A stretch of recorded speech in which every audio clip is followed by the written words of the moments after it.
প্রথম shoot tower Faisal দেখা যাক এবং সেভ করে দিলেন টাওয়ার ফয়সালের শুটটি। প্রথম শুটটি সেভ করে দিলেন যদুপুর ফুটবল একাদশের গোলরক্ষক জাফরগঞ্জ ফুটবল একাডেমির সেই টাওয়ার ফয়সালের প্রথম শুটটি সেভ। দেখা যাক দ্বিতীয় শুটটি করার জন্য প্রস্তুত। দেখা যাক নাইজেরিয়া প্লেয়ার এবং গোল গোল হয়ে গেল।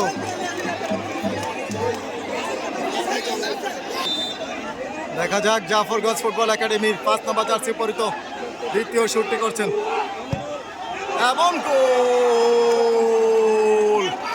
উপরওয়ালার দিকে তাকিয়ে চমৎকার একটি সেলিব্রেশন চালিয়েছে জাফরগঞ্জ ফুটবল একাডেমির 5 নম্বর জার্সি পরিত। দেখা যাক আজকের খেলার প্রধান রেফারি সেই জামাল হোসেন, সহকারী রয়েছেন মজিবুল হক, সাইফুল ইসলাম এবং রয়েছেন আরেক সহকারী রয়েছেন সেই হান্নান স্যার।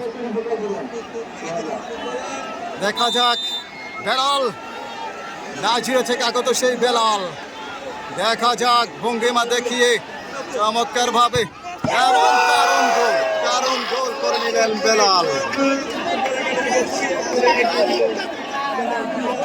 এই মুহূর্তে আমরা দেখতে পাচ্ছি হরিচন্দ্র সেই Shahan team captain Jafarganj football একাডেমির 7 নম্বর জার্সি পরিত এবং গোল করে নিলেন। চমৎকার গোল, চমৎকার একটি গোল করে নিলেন, দারুণ একটি গোল।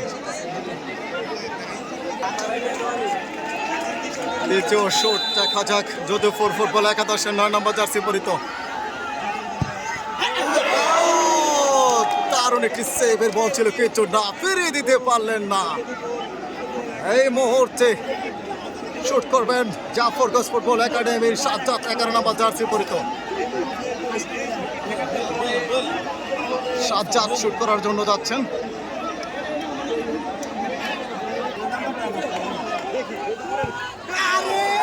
দারুণ গোল, চমৎকার গোল, চমৎকার একটি গোল করে নিলেন সাজ্জাদ।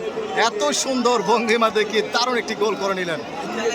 আইরে দর্শক,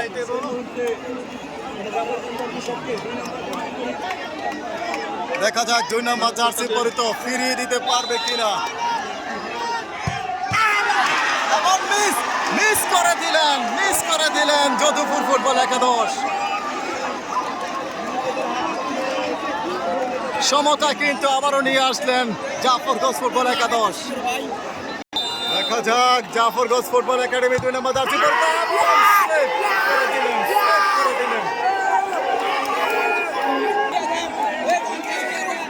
দেখা যাক